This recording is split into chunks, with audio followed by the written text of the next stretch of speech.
En este punto de vista voy a abordar, como trato de no hacer nunca, pero voy a abordar una pregunta que no entiendo bien. No entiendo bien, pero supongo que comprendo a qué se refiere en general. Y sé que es una inquietud de muchos católicos. Y es el caso de los sacerdotes que han dejado de ser sacerdotes. La persona que me los pregunta me dice: Alejandro, quisiera que me, me comentaras el caso de los sacerdotes que han dejado de serlo, y algunos que se mantienen solteros y otros que han constituido una familia. Miren, no sé qué cosa puedo comentar porque las razones por las cuales un sacerdote ha dejado de serlo, entre comillas, en realidad son múltiples. En consecuencia, no es posible meterlos todos en un saco. Entonces voy a aprovechar la pregunta para explicar más bien las grandes diferencias que existen entre sacerdotes que han dejado el ministerio. Lo primero que tenemos que entender es que el sacramento del orden sacerdotal es un sacramento para toda la eternidad. Cuando se unge sacerdote al ordenando, se lo declara sacerdos in aeternum, sacerdote para toda la eternidad. Los sacerdotes van a ser sacerdotes en el cielo, van a seguir siendo sacerdotes. Los obispos van a seguir siendo obispos. Los casados, en cambio, no, porque como dice el sacramento, es hasta que la muerte los separe. Y recordarán ustedes el pasaje donde los saduceos quieren tentar a Jesús y le dicen: un hombre se casó con una mujer, el hombre murió, tomó marido el segundo hermano que también murió, después del tercero. Al final, cuando resuciten después del Día de los Muertos, ¿quién va a ser el esposo de la mujer? Los saduceos le preguntaban esto porque no creían en la vida eterna, creían que Dios premiaba y castigaba acá, punto. Entonces Jesús les dice, o sea, es una pregunta necia, porque en el cielo nadie va a estar casado. Entonces recuerdan que no es una rareza, eso no quiere decir que uno no va a reconocer a quien ha sido su cónyuge, porque es una persona amada, pero no van a estar casados. Entonces el sacerdocio, en cambio, es por toda la eternidad, y en consecuencia nada puede borrar el poder del sacramento. Entonces el sacerdote puede convertirse en un adorador de Satanás, para poner un caso horrible y extremo, y no deja de ser sacerdote. Eso es importante comprenderlo. Ahora, cuando un sacerdote deja el ministerio, puede dejarlo de distintas formas. Una de ellas es simplemente el abandono del ministerio. Y tenemos el caso, por ejemplo, y aquí no lo digo por ensañarme con nadie, pero es para comprenderlo, por un ejemplo, de un caso que es muy conocido, el del padre Alberto Coutié. El padre Alberto Coutié simplemente dijo: de ahora en adelante ya no soy sacerdote en la Iglesia Católica. No esperó la decisión del obispo, ni siquiera pidió una dispensa, y simplemente el sacerdote pasó a otra denominación, a otra religión, a la Iglesia Anglicana, y se sigue llamando padre, pero esa situación es una situación de total abandono del ministerio.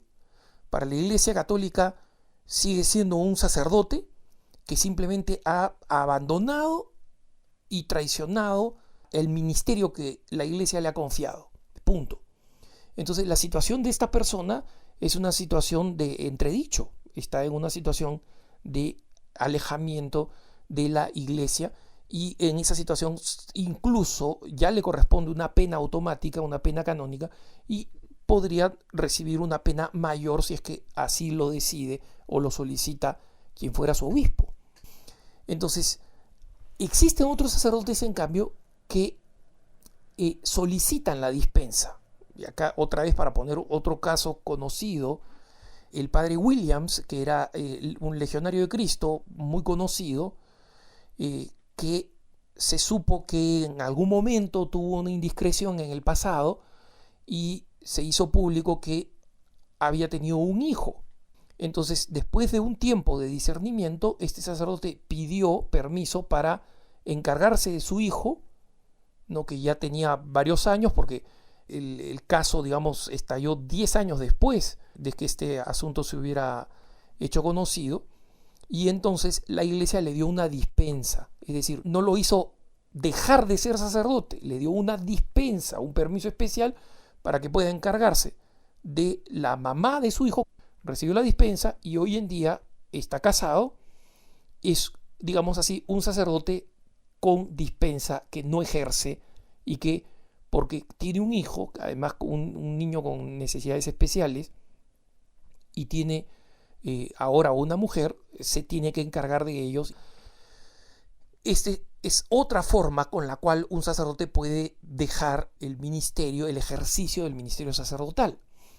Existen también razones punitivas, es decir, sacerdotes a los cuales por haber realizado males, cuando se ha reconocido, por ejemplo, una contumacia en el pecado, cuando se ha abusado de menores, por ejemplo, en esos casos la iglesia procede canónicamente y les suspende el estado clerical, lo que antes se llamaba reducción al estado laical. Esa es una medida ya no solamente canónica como solicitar la dispensa, en la que uno simplemente se puede ir, tirar un portazo e irse, ¿no? Porque al final la iglesia no tiene una policía que va a mandar, nadie va a mandar al padre Alberto Coutier la Guardia Suiza del Vaticano para arrestarlo por haber abandonado su ministerio sacerdotal. No, cada uno es libre. Su conciencia, sí, es la que va a tener que dar cuentas en el momento en que se encuentre con el Creador, ¿no? Pero cada uno es libre. Otro, como el padre Williams, pide la dispensa, recibe la dispensa de la iglesia. Y su situación es una situación, en consecuencia, canónicamente legal, aceptable dentro de la iglesia. Él está casado por la iglesia porque recibió la dispensa para hacerlo. Pero en algunos casos en los que los sacerdotes son denunciados por delitos graves, entonces al sacerdote se le suspende. Y esos son sacerdotes que, los que aceptan el castigo y la suspensión, viven como solteros, viven haciendo penitencia, tratando de reparar. Otros simplemente se siguen haciendo pasar por sacerdotes y se vuelven estafadores, celebran misas por aquí y por allá a gente que se lo pida, cobran dinero por eso y así se mantienen. O se pasan a otra denominación o crean incluso una pseudo iglesia, como sucede en algunos países como Colombia, que llaman pues la iglesia viejo católica, ¿no? Que en realidad es la conveniencia de sacerdotes que se han casado y se conectan con un cisma antiguo de la iglesia católica que ya perdió totalmente la sucesión apostólica. Un cisma del siglo XIX que era conocido como los viejos católicos o los veterocatólicos, ¿no? Entonces, existen múltiples formas y razones por las cuales un sacerdote o deja el ministerio sacerdotal, lo puede abandonar simplemente, puede pedir una dispensa o puede recibir una sanción y por eso retirársele las licencias legítimas para poder ejercer como sacerdote. Y todas estas situaciones son diferentes y hay que saber cuáles son esas situaciones.